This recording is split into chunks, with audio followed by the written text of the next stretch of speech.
All right, so we have a compressor, and if you look carefully, this compressor has 3 terminals. These terminals are not labeled. So we know there's a motor in the compressor. We have a common, we have a start, and we have a run. So we're going to show you how to determine the common, the start, and the run. So the first thing we're going to do is we're going to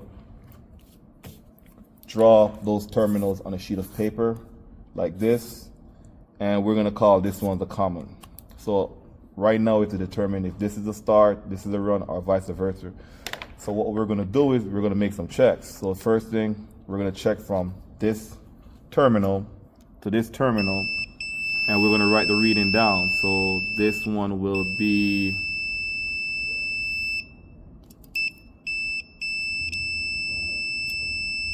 3.1. So we'll put 3.1 between this section. We're going to check the other side, and we got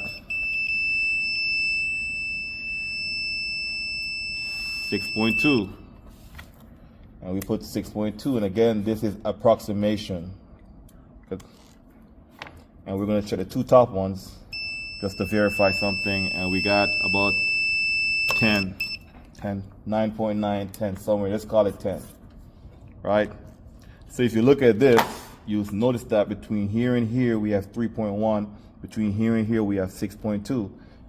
According to most motors, the lowest resistance is always between the run winding. So we can literally say this is the run winding and this is the start winding. So this will be the common, this will be the run, and this will be the start. And that's so you identify the terminals on a compressor that's not labeled. So here we're going to use a quick start kit. So if you look at the quick start kit, we have each color and what they represent. So the black is the run, the red is the start, and the white is common. So what we did was we kind of retrofitted to a quick connect to go on the compressor. We put them in the right location. That's what the colors are matching up. We plug this in, and we're going to start the compressor. As you can see, we have the run position, the start position, and the off position. So the first thing we need to do is we have to start the motor, then switch it to run. So we're going to start it, then switch it to run, and there we go. We have the compressor running. So that's how we use a quick start device. Here we have the inside of a compressor. As you know, the compressor is the heart of the system. It compresses the refrigerant to create a pressure difference. It pushes and pulls the refrigerant through the system.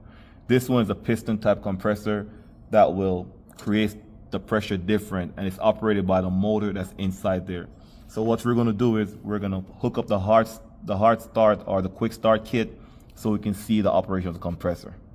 So we already determined which one is which, so all we have to do is put our quick connect on.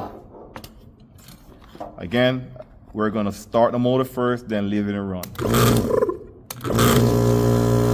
And you can see the motor is turning, the piston is going back and forth really fast. And that's how the compressor works.